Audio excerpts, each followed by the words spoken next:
Bonjour ou bonsoir chers auditeurs et chères auditrices, de notre web radio R212, Abdelghany El Arras, expert invité, partage avec vous son analyse et sa réflexion dans cet article intitulé L'implantation de BIM au Maroc, problématiques et solutions. Le voici en podcast, spécialement pour vous. Abdelghany El Arras entame sa présentation en soulignant le bouleversement qu'a représenté l'arrivée de BIM au Maroc ainsi. L'arrivée de BIM au Maroc a bouleversé le commerce de détail en introduisant un modèle de hard discount basé sur des prix bas, une offre adaptée et une stratégie d'expansion rapide. Cependant, cette transformation suscite des préoccupations majeures, notamment, impact socio-économique. BIM modifie le paysage de l'emploi, de la production locale et du pouvoir d'achat des consommateurs. Concurrence déloyale, certains reprochent à BIM de ne pas respecter les principes de la concurrence équitable. Politique publique, comment protéger les petits commerçants sans décourager l'investissement étranger? Abdelghany El Arras approfondit sa réflexion sur l'impact concurrentiel, et met en lumière les conséquences socio-économiques de l'expansion de BIM au Maroc. Aussi il se penche sur les dilemmes stratégiques posés par cette situation, ainsi. Analyse des enjeux, 1. Domination du marché et concurrence déloyale, effet d'échelle, grâce à son envergure, BIM négocie des prix très compétitifs auprès des fournisseurs, réduisant ainsi la marge de manœuvre des petits commerçants. Logistique optimisée, une infrastructure logistique performante permet à BIM de réduire ses coûts et délais, accentuant son avantage. Adaptation locale, malgré son statut international, BIM adapte son offre aux besoins spécifiques des consommateurs marocains, attirant une clientèle diversifiée. 2. Impact sur l'emploi et l'économie locale, création d'emplois. Si BIM génère des emplois, ceux-ci sont parfois caractérisés par des salaires modestes et des conditions de travail standardisées. Réduction du contenu local, une grande partie des produits vendus est importée, limitant les opportunités pour les producteurs locaux. Affaiblissement du tissu économique, la fermeture des commerces de proximité affecte le dynamisme économique des quartiers. 3. Politique publique et protectionnisme, dilemme stratégique, faut-il privilégier la protection des petits commerçants au détriment de l'attractivité pour les investisseurs?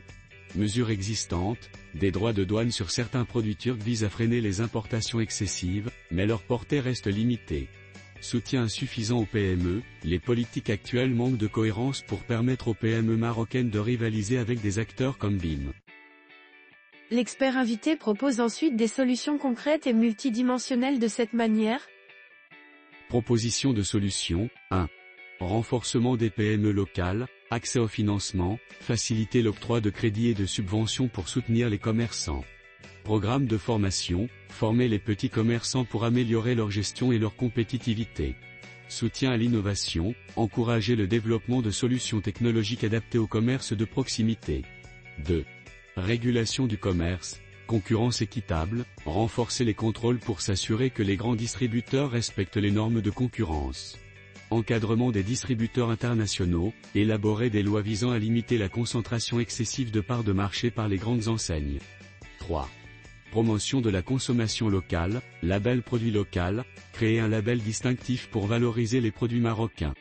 Campagne de sensibilisation, informer les consommateurs des bénéfices économiques et sociaux de l'achat local. 4. Négociation commerciale internationale, accords équilibrés, réviser les accords commerciaux avec la Turquie et d'autres pays pour protéger les intérêts des entreprises locales. Défense des entreprises marocaines, renforcer la position du Maroc dans les forums internationaux pour défendre un commerce équitable. Pour Abdelghany El Arras, ces solutions nécessitent une vision stratégique globale.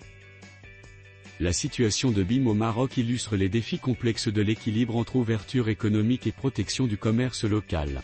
Une stratégie multidimensionnelle est essentielle pour 1.